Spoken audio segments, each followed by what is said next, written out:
At this point, I think I've played hundreds of gigs and have given, I don't even know how many thousands of guitar lessons. And I started performing when I was 15. So I started playing guitar at 13, and my very first gig was for a Christmas party. And I played Christmas songs solo guitar. I had these really good arrangements of Christmas songs that I had practiced a bunch. And they were really good arrangements. They had everything melody, bass, chords. And I can't remember how long I played for, maybe like an hour, maybe a little longer. But I remember getting $50. And so, which in hindsight paid better than some of the other gigs I did much later. But yeah, so I started gigging then, and then when I got out of Berkeley, I started teaching right away, and I started putting my own bands together. And kind of in between 15 and going to Berkeley, I'd played other gigs, and I was in a metal band and a black metal band, pretty technical black metal band, and they already had a following when I joined the band, which was great. And so there was always a lot of people that showed up to the gigs, sometimes a line out the door. And so that was a great experience to have for about a year. I was in that band. Yeah, so I joined when I was 17 and quit that band when I was 18.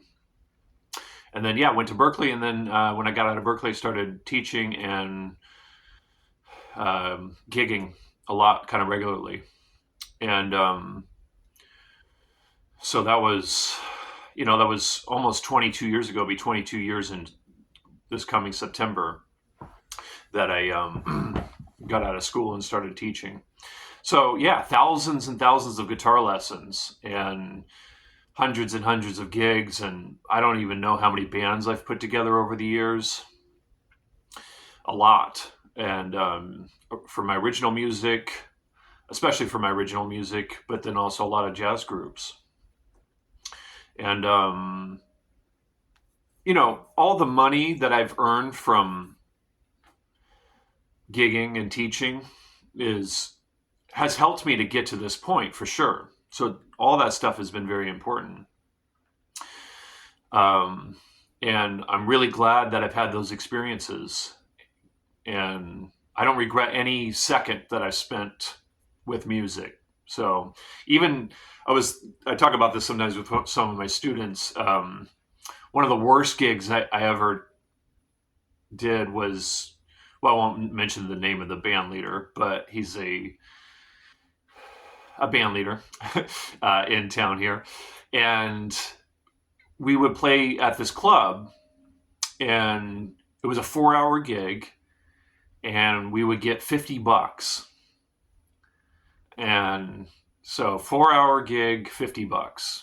I think we played from 9 to 1. Yeah. And so I don't, even though that was, a pretty grueling gig for that much money, I don't regret doing it. I didn't regret doing it at the time, you know.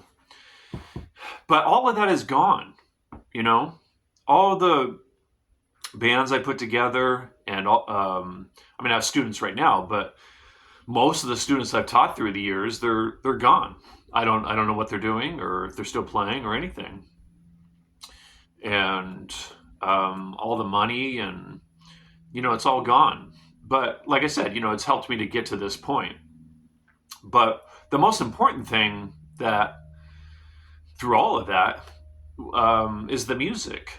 And the music is the most important thing.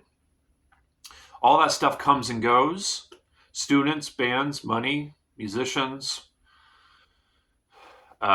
gigs. It all comes and goes. But the music, we always have the music. And so I just wanted to highlight that in this video, just the importance of, well, just the fact that music is the main thing. Music is the most important thing.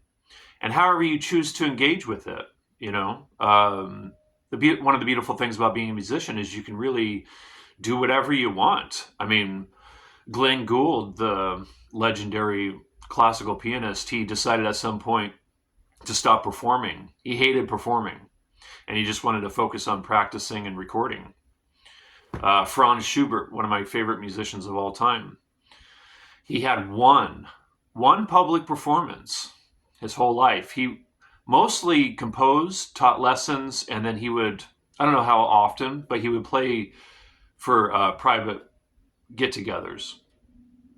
But publicly, he only had one performance and was severely underappreciated. He wasn't great.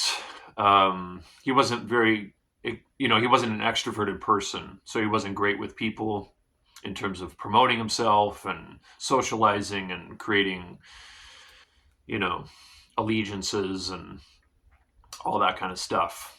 But, one of the greatest musicians of all time, one performance, you know. When I was at Berkeley, Mick Gooderick, one of the greatest jazz musicians of all time, one of the most innovative jazz musicians of all time. At some point, he wanted to slow down his gigging life, and he stopped touring so that he could focus on practicing and teaching and writing books. And then he would, when I was studying with him over the course of the time that I studied with him, I remember him playing, I don't know, maybe 3 gigs. But he mostly taught, practiced, and wrote books and studied music and was on that path. So it can really be whatever you want it to be,